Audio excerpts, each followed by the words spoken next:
nani siyanicela uma ngabe senimkhethile uDlamini elihlupha niyabdubi buyani nize emkontweni nithi nawo-ke seqalile usiyasihlupha-ke manje kwaye sizolekelelana nani ukumqwaqwada uDlamini uma kufuneka akhishwe njengekhansela akhishwe ngoba emkontweni wahola kagogo waphinde waba ispeaker se-KZN legislature azange ntshontshe lutho waqeda wabuya wazoba u-MEC we-transport azange ntshontshe lutho waqeda wabuya waba yi-premier yase-KZN azange ntshontshe lutho so ngicela ukuphakamisa ukomisar general ucomrade uWillis Mkhunu sihole phakathe sihole phakathe sihole amandla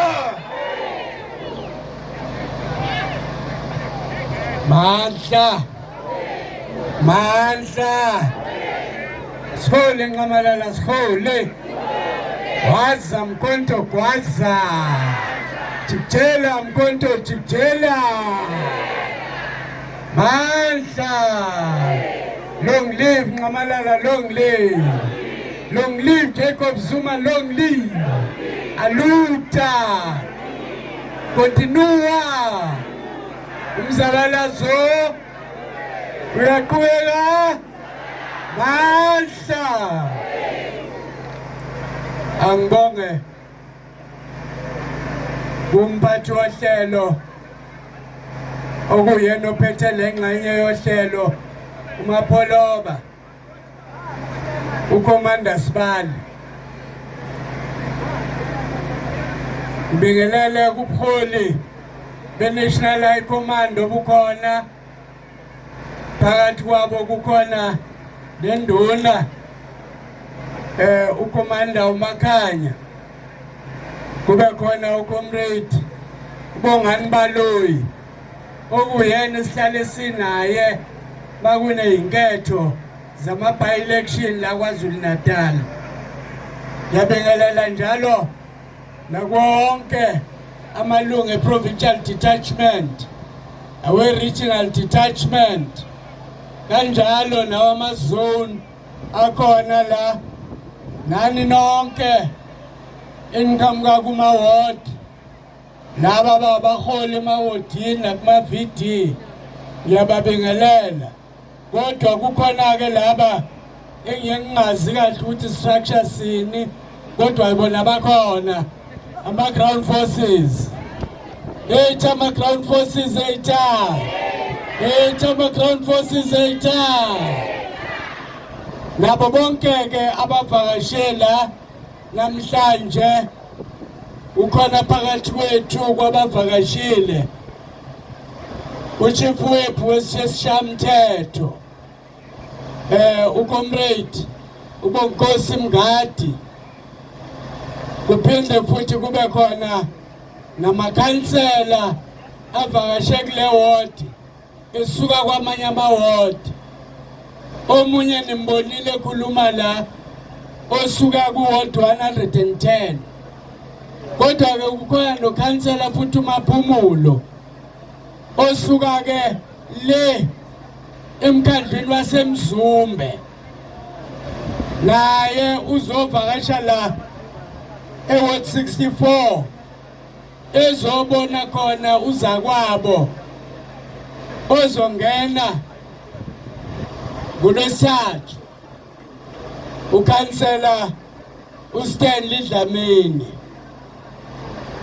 Sonke njengoba sila kinina 164 nonke nina makomanda ninama-comrades ase-164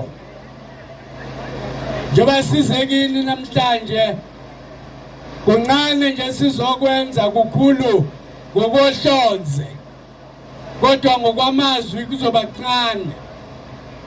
Sizonikhuthaza ukuthi niphume ngobuningi benu kuLesathu niphume ngobuningi benu niyovotela uStanley Dlamini. Ngokuvotela uStanley Dlamini nivotela umkhonto wesizwe. Noma ngaba umthandi uStanley Dlamini nobe khona kukweleta kona, kodwa ngolesathu mvotele nje bese uyabuza obasela isikweleti sakho, usitshele nathi siyokulekelela ukuthi Dlamini khokha.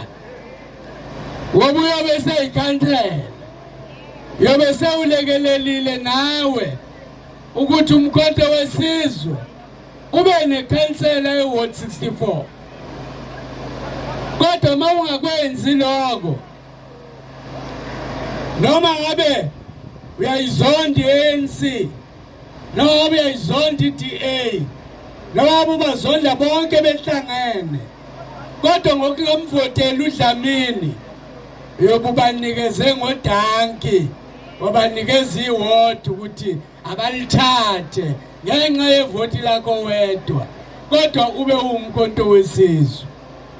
Sakhuluma kabanzi la ngesikhathi kuzokhethwa i-candidate kulo mhlangano okwakhethwa kuona uDlamini. Oqala safika la singaphethe candidate, seza kubantu bale ward sacela bona ukuthi sinikezeni i-candidate yenu. Sabachazela futhi bayosinikeza phakathi kwabanye babo nebala, kwagcina kunabantu nama-candidate awu-3 aye-contesta ukuthi abe omunye abe oDlamini namhlanje, babe u3. Uma sekhethiwe kwaphumelela igama elilodwa elaphumelela ngeningi, igama likaDlamini, kaStanley Dlamini. Ngesikhathi sikhuluma nabo sabanxusa, sabancenga, sathi nani ekade nifuna omunye umuntu, nani ekade kuyinini enikhethwayo, sesidlulile kuloko siwumkhonto wesizwe.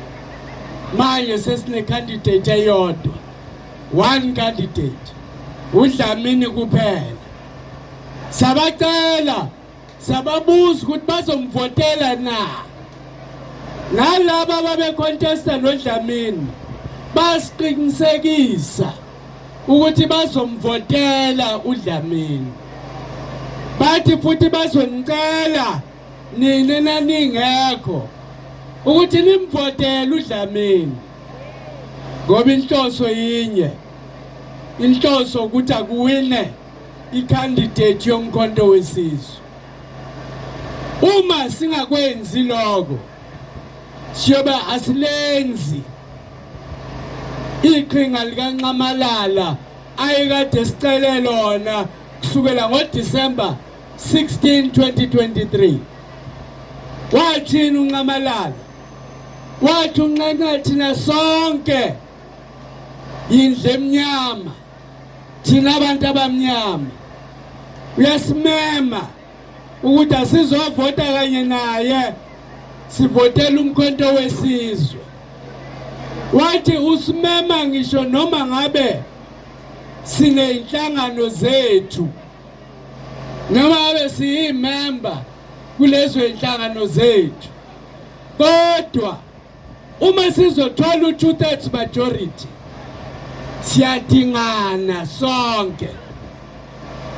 Nalapha ke ekukhethweni kwekhansela leward sidingana sonke thina abantu abamnyama.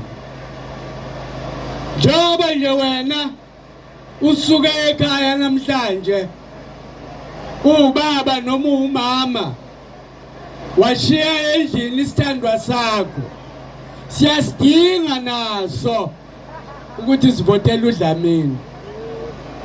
Njengoba ushiya izingane zakho eseyikhulile eseyivota wayishiya ekhaya siyayidinga nazo ukuthi ivotele uDlamini.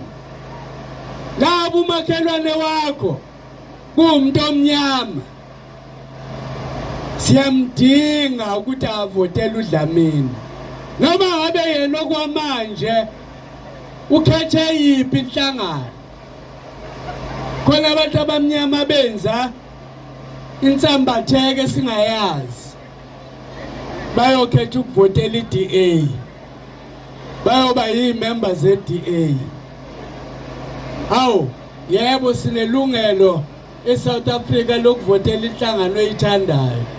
Hawu kodwa usungavotela iDA pho. Khona sekuthiwa kuphela inhlangano sungayovotela iDA. Umuntu omnyama kusho ukuthi awulwazi usizi lomuntu omnyama, kusho ukuthi awuluzwa usizi lomuntu omnyama, ngoba kusho ukuthi ke wena uthatha lento esithi yayisusa emahlombe ethu uyibuyisa phezu kwamahlombe ethu uthi ayizosicindezela even more.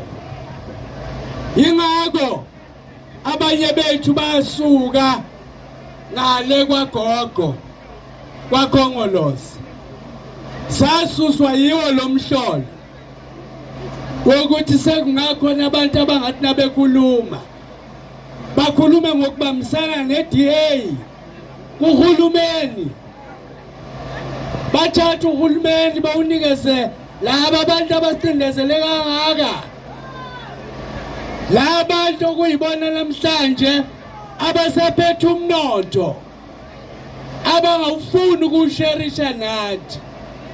Awubheke nje bekubuza kukhansela la uDlamini ukuthi uluhlanga luni lo okuthiwa washaya umuntu owayeyikhansela la, uthi hayi umlungu omhlophe qwa.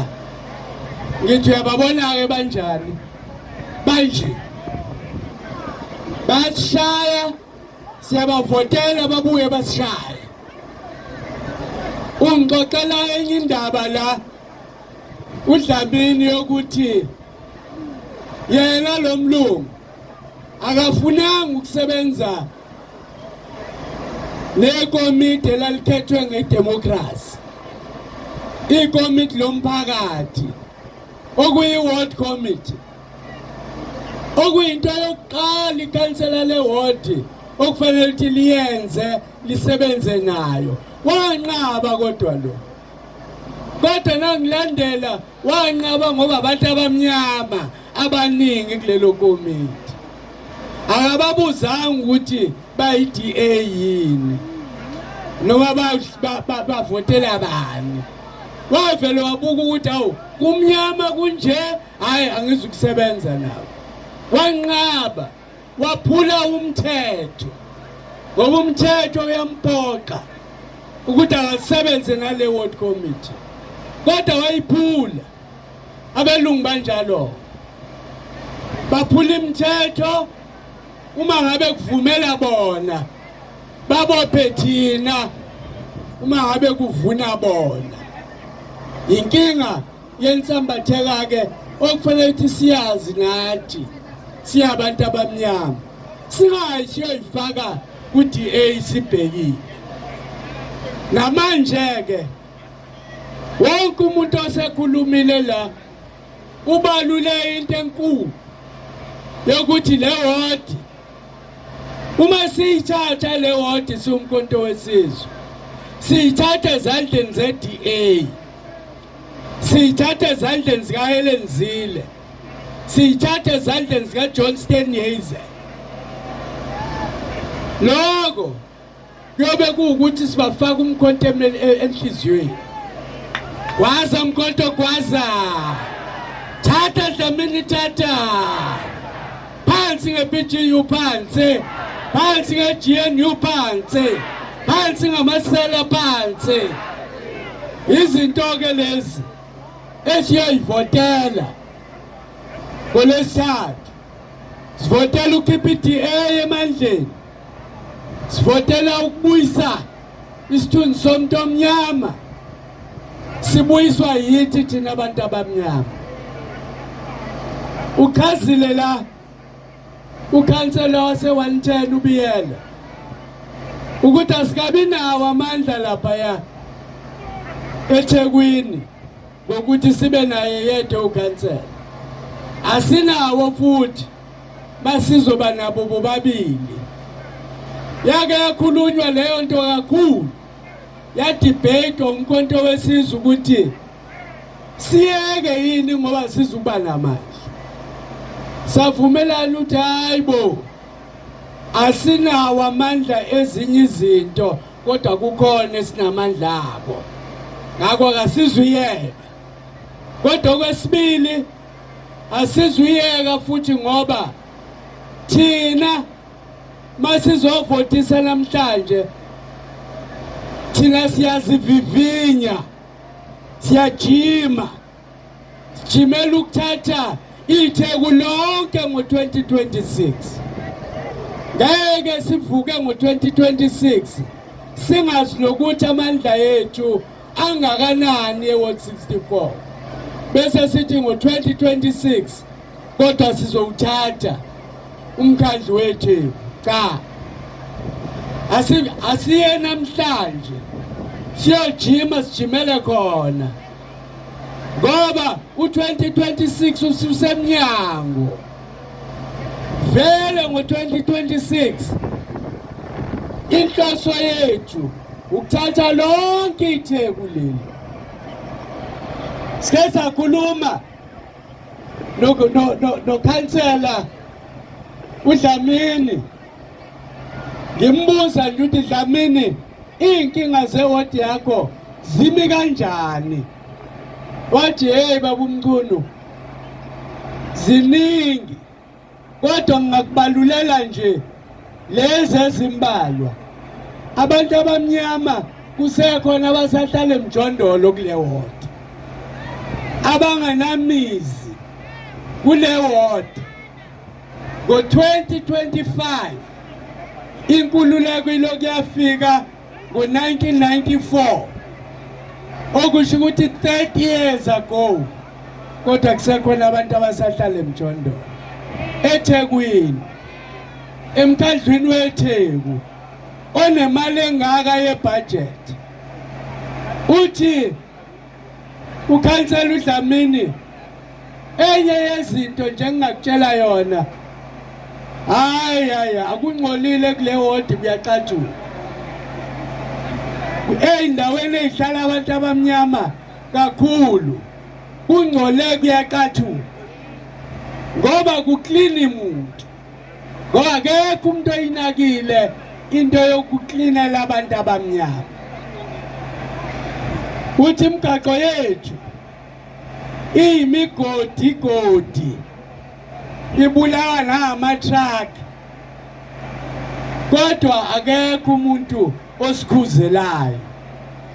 Hayi wathi afuni-ke ukukhuluma ngendaba yokuswelakala kwemisebenzi. Uthi abaqashi abaningi abala abafanele ngabe baqasha abantu bakithi abamnyama base-South Africa babhizi baqasha abantu bokuhamba abafike la bengenazo iy'ncwadi ney'mvume zokuba la. Bese kusala-ke abantu abamnyama bengaqashiwe umuntu ngenxa yokuthi lokho esikhuluma ngakho umnotho okwamanje usezandleni zabezizwe awukho kithina abantu abamnyama. Inhloso-ke kaNcamalala ithi thina asithathe uhulumeni ngo-2026 sishintshe ibudget isuke ekuyosizeni abanye bezinye izizwe ize kithina sibe ney'nhlelo zokuthi labantu laba abaqashwayo laba abaqasha bokuhamba siyababona laba bokuhamba kodwa asikaze sibhekise ulaka lwethu silubhekise kulaba ababaqashayo, bese libhekise kulezi inkampani, besithi lezi inkampani zikwenza kanjani ukushiya abantu bala eSouth Africa ziyoqasha abantu bokuhamba okungenani. Uma inkampani ikwenza ngenkani lokho ingavumelani nathi, kungcono ukuthi ihambe, ithuthi ihambe kunokuthi kusala abantu bengenayo imisebenzi, kodwa nayo ingabaqasha abantu bala ekhaya. So yenzani, isiza ngani uma ingabaqasha abantu bala ekhaya? Ayibanikeza abantu abamnyama amashare, ayibenzi babe abanikazi bayo, ayibaqashike nabadinga ukuqashwa kuselungelweni layo. Izo zonke lezi zinto kufanele ukuthi umkhonto wesizwe uyisukele uyoyishintsha ngoba usuku uhulumeni. Nina-ke umsebenzi wethu nani ukufaka umkhonto wesizwe kuhulumeni. Mase uthi unqamalala, mase singene ku-2029 sawina ngo-2/3 majority, sishintsha umthetho sisekelo kokuqala. Okwesibili sishintsha imithetho ehambisana nalo mthetho sisekelo. Okwesithathu sishintsha ibudget, imithetho ethithi ibudget iyeke ibudget kuyosebenzela abantu abamhlophe, ayibuyi izosebenzela abantu abamnyama manje. Siyibhekise ey'ndaweni zabantu abamnyama, siyibhekise ey'nkampanini zabantu abamnyama. Ngaphezu kwako konke sigade bonke labaqashi abashiya abantu abamnyama bayoqasha abantu bokuhamba. Bonke labo baqashi bafuna ukuthi nathi siwuhulumeni sibafake imvubu yokubabopha, ngoba bafanele baboshwe labo bantu. Baphula imithetho. Kunawo umthetho ovikela abantu base-South Africa kuphela. Akekho umuntu obheke ukuthi leyo mthetho uzosebenza kanjani. Uthi kunqamalala asinqenqe nonke silekelelane nani, sifake umkhonto emandleni. Ngokungena komkhonto emandleni kungena kanqamalala emandleni, njengoba kadisho lensizwa leyo kapteni uMasiya ukuthi ubuyile angeneke emandleni ngathi siwumkhonto wesizwe. Baningi kabeni abanye benu ababengekho kulomhlangano esasinawo kuyokhethwa icandidate. Siyazi ukuthi nanina mhlambe nani ngakhethwa omunye. Hayi, ngeshwa lethu sonke sekukhethwe uDlamini. Siyanqenqa ukuthi nonke asiphumeleni sonke ngobuningi bethu siyokhankasela ukuwina kukaDlamini kule Ward 64, abe ikhansela lesibili lomkhonto wesizwe emkhandlwini waseThekwini. Bese sibhekana nalezi inkinga, ngoba ezinye ade khuluma ngazo uDlamini, inkinga kagesi, inkinga yamanzi. Kuyena kuDlamini sakhuluma nangaleliya la, samcela ukuthi angathi-ke baselimkhethile bese yashiya-ke Ward 64 eseyohlala phakathi-ke edolobheni manje, eseyonethezeka. Aliyeke leli wadi ekade limkhethile lilindele ukuthi axazulule iy'nkinga zalo. Okwesibili samcela futhi ukuthi angathi angangena lapha bese yeka ukuzokhuluma nani njengoba kade kwenza, njengoba sisakhankasa. Mayiselapha ey'khansela akabuye eze kinina azonibikela la iphumelela khona, anibikele nala inobunzima khona. Athi na inobunzima ahlale yedwa le acabanga ukuthi niyabazi nami. Sifuna abuye azobika ukuthi naku la nginobunzima khona. Ngoba akayena yedwa ohlakaniphile wa-64. Khona abanye abangezukuba amakhansela kodwa bazokwazi ukumcebisa. Balapha phakathi kwenu labo bantu. Bazomnikeza amaqhinga ukuthi Dlamini phuma la. Dlamini phuma la.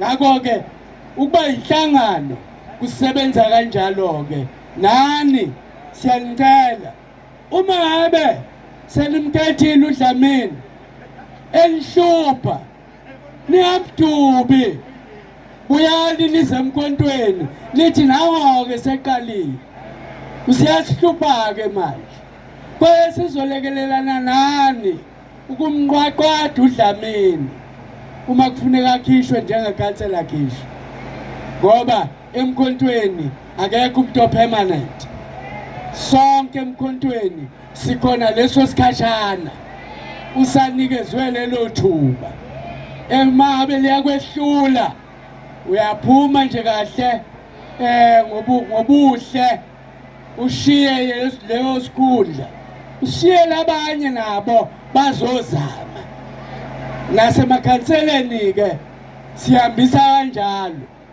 akekho umuntu ozojeziswa engenacala kodwa uma usuhlulekile uyajeziswa futhi usungajeziswa usuke kuthiwe nje hayi nikeza abanye ithuba mhlambe bangaza kangcono kunawe sikhona nje nathi namhlanje khuluma nani nje ngoba ngisewuyena usihlalo womkhonto wesizwe la kwaZulu Natal uma lishone ngisewuyena ngiyabonga uma kusekusasa kwasa ngingakatshelwa ukuthi hayi awume ngiyakubonga lokho kodwa namhlazane futhi ngatshelwa ukuthi hayi awume angiyukusho ukuthi cha ngoba kuyona eyami lento eyomkhonto wesizwe eyabantu ngiyothi sengiphumileke angiyukubuza futhi ukuthi ingani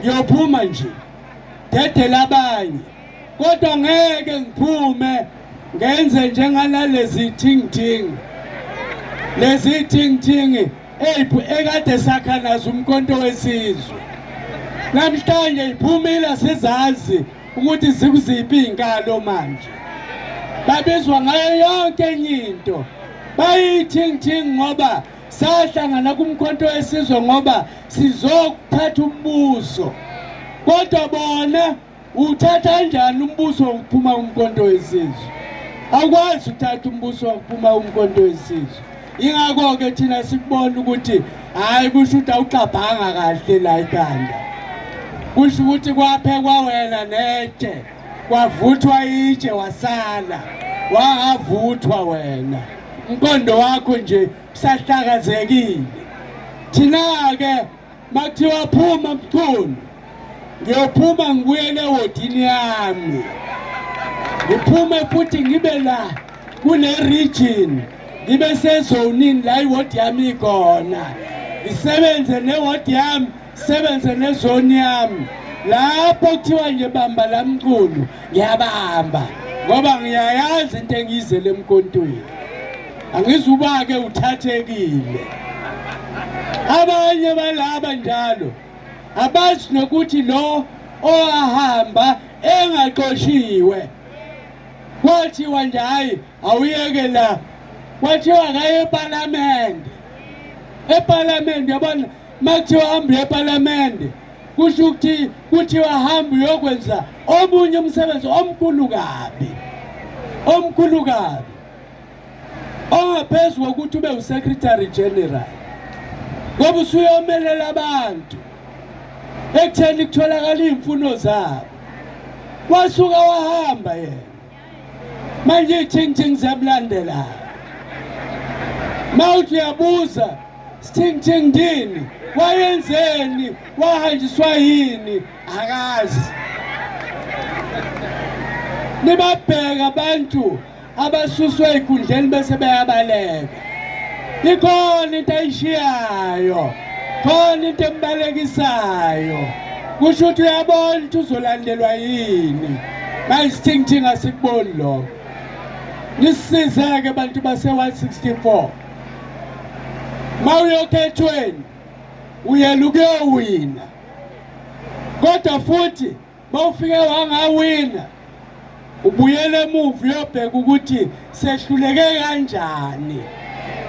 Awuthi nasingawinanga bese uthi hayi nasengibonile lento vela siphumeleli nje.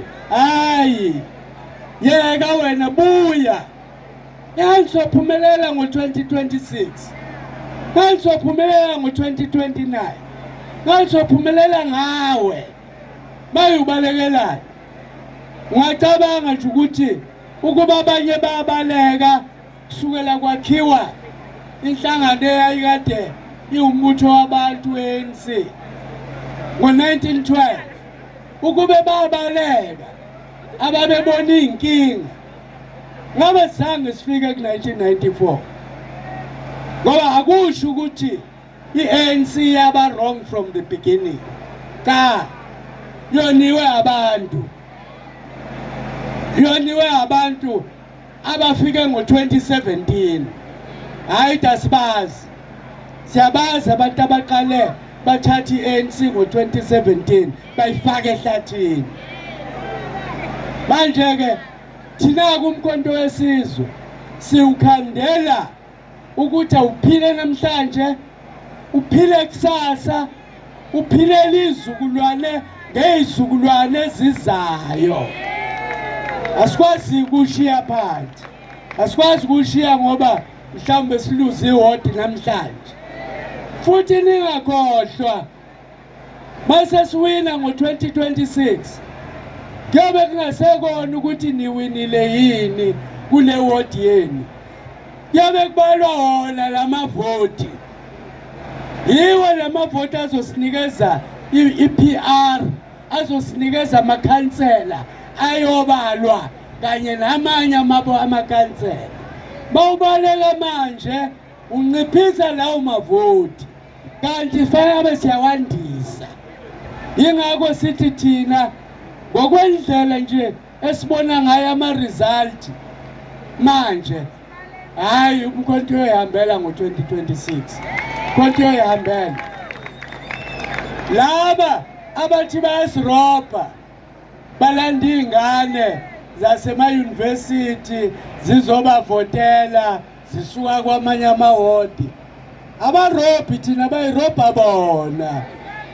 Ngo2026 yobe ingekho leyo nto.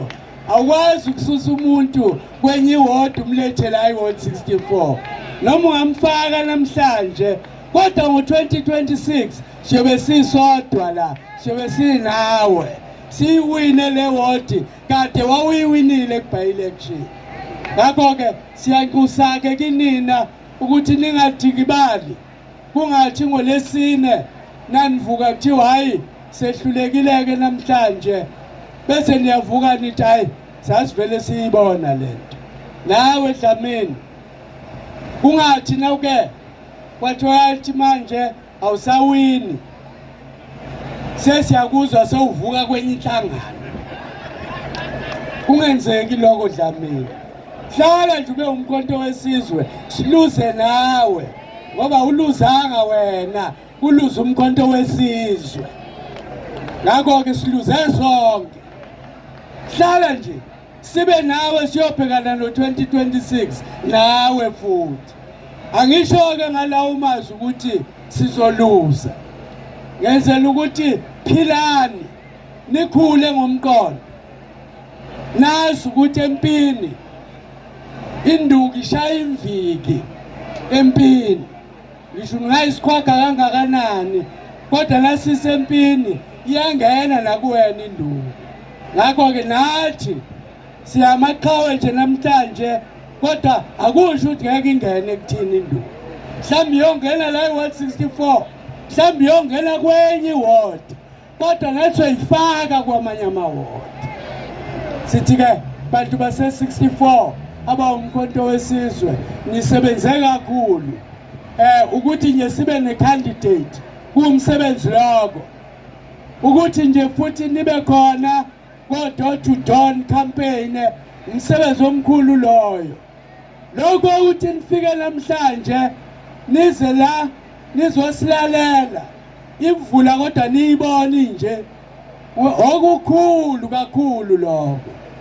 Asiphetheni ke siphethe kahle ngoLwesithathu, liyana libalele yashisa kumakhaza siyovotela uDlamini. Thatha Dlamini, thatha Dlamini, thatha Umkhonto Wesizwe, thatha. Sikhole Ncamalala, sikhole Ncamalala, sikhole. Mandla awethu, amandla awethu aluta. Continua. Siyabonga amakomanda, siyabonga amacomrade, sibonga kakhulu kuwo wonke umuntu okade ekhona. Thank you. Amandla